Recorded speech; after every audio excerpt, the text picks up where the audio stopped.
আমার নানি এত সুন্দর করে এই লেবুর আচারটা তৈরি করে যে আমি নানি বাড়িতে গেলে প্রথমেই এই লেবুর আচারটা নিয়ে বসে যেতাম। তাই নানির কাছে ফোন দিয়ে লেবুর আচারের রেসিপিটি পুরো জেনে আমিও বাসায় লেবুর আচার তৈরি করে ফেললাম। ভাবলাম রেসিপিটি আপনাদের সঙ্গে শেয়ার করি, আপনারা একবার ট্রাই করে দেখতে পারেন। আসলেই লেবুর আচারটা অনেক মজাদার হয়। এই আচারটি তৈরি করার জন্য আমি 12টি লেবু নিয়ে নিয়েছি। এগুলো আমি ধুয়ে তারপর মুছে নিয়েছি। এখন এগুলো আমি ছিলিয়ে নিব। ছোলাগুলো এমনভাবে ছিলাতে হবে যেন ভিতরের সাদা ছোলাটা কোনোভাবে ফেটে না যায়। উপরে সবুজ ছোলাটা সুন্দর করে ছিলিয়ে নিতে হবে। এই যে দেখুন, আমি সবগুলো লেবুর ছোলাগুলো সুন্দর করে ছিলিয়ে নিয়েছি। ছেলানোর পরে লেবুগুলো দেখতে একদম রসগোল্লার মতো হয়ে গেছে। যাই হোক, আমি এখন একটি বক্স নিয়ে নিয়েছি। এতে আমি লবণ ছড়িয়ে দিব। আমার এই 12টি লেবুর আচার বানাতে প্রায় আধা কেজির মতো লবণ লাগবে। যাই হোক, লবণগুলো আমি খুব সুন্দর করে ছড়িয়ে দিয়ে এর মধ্যে লেবুগুলো সুন্দর করে সাজিয়ে দিয়ে দিব।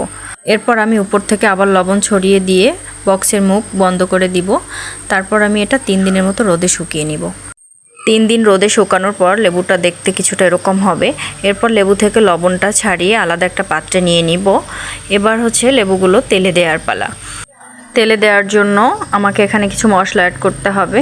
এর জন্য আমি একটি কড়াইয়ে কিছু পাঁচফোড়ন, 4-5টা শুকনো মরিচ এবং কিছু জিরা হালকা আছে ভেজে নিব। এগুলো বেশি ভাজা যাবে না। ভাজা হয়ে গেলে এগুলো আমি গুঁড়ো করে নিব। গুঁড়োটা কিন্তু আস্তে আস্তে করবেন, একদম গুঁড়ো করে ফেলা যাবে না। এই যে দেখুন, আমার মশলাটা কিন্তু আস্তে আস্তে রয়ে গেছে। এবার আমি এই মশলাটার ভিতরে সামান্য পরিমাণে সরিষার তেল দিয়ে দেব।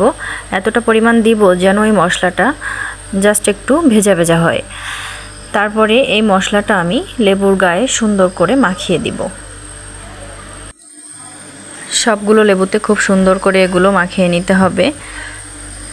আমার সবগুলো লেবুতে সুন্দর করে মাখিয়ে নেওয়া হয়ে গেছে। এবার আমি এগুলো একটি কাচের জারে তুলে নিব।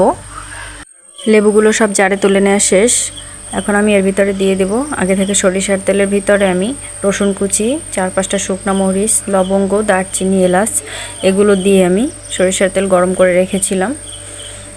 সেটা এখন আমি সম্পূর্ণটা লেবুর ভিতরে দিয়ে দিব। এই যে দেখুন, এটা দেখতে কত সুন্দর লাগতেছে। শেষে আমি দিয়ে দেব 1 চামচ লবণ। এবার জারের মুখ বন্ধ করে আমি প্রায় 10 থেকে 15 দিনের মতো রোদে দিব। তাহলেই লেবুর আচারটা সম্পূর্ণভাবে রেডি হয়ে যাবে। তো আপনারা যদি আমার ভিডিওটি ফেসবুক থেকে দেখে থাকেন, আমার পেজটি ফলো করে দিবেন। আর ইউটিউব থেকে দেখে থাকলে আমার চ্যানেলটি সাবস্ক্রাইব করে পাশেই থাকবেন। আর ভিডিওটি যদি ভালো লেগে থাকে লাইক, কমেন্ট, শেয়ার করতে ভুলবেন না। সবাই ভালো থাকবেন। আল্লাহ হাফেজ।